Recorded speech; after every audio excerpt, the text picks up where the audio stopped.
back to my class. We have Igbo language. Our topic today says words and opposites. Class, or say it. Words and opposites. We are going to look into words and the opposites. Ya bụ Okwu Azu Okwu. Okwu Azu Okwu in Igbo. Okwu Azu Okwu. Words means Okwu. Opposite means Azu Okwu. Okwu means word in English. Azu Okwu means opposite.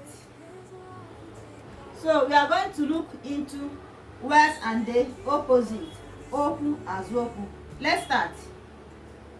Number 1. The first word here is mba, or say mba. Mbia, mba. Again, mbia, mba. When you hear mba in Igbo, it means no in English. This word mba, it means no in English. Opposite of mba, that is no, it means in Igbo. Class, or say mba, that is no. Opposite of it is that is yes. Yes. Another word is ihu. Class, repeat after me. Ihu. Ihu or iru. It means front. Say after me, class. Ihu or iru. It means front. Opposite of ihu or iru is azu, back. Azu, that is back. You can call it ihu or iru. So whether you call it ihu or iru, it means front. Then opposite of it is azu. Azu. Azu, that is back.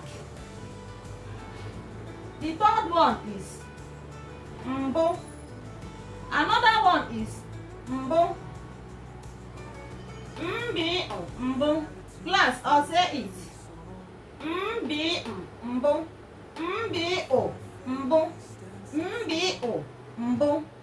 Mbo. You can call it mbo or you call it izizi. If you call it mbo or izizi, it means first.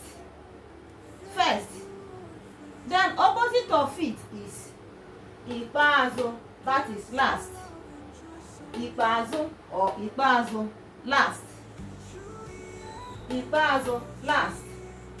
Another word is aka nri, or say it. Aka nri. Aka nri. Aka nri means right hand. Right hand. Aka nri. Aka nri. Opposite of it is aka ekpe, left hand. Aka ekpe, left hand. Aka nri. Aka ekpe. Class, or say it. Aka nri, right hand. Aka nri, right hand. Aka ekpe, left hand. Aka ekpe, left hand. So all of them are examples of words and the opposite. Okwu Azu Okwu. Like and share our videos. Follow us for more. Bye.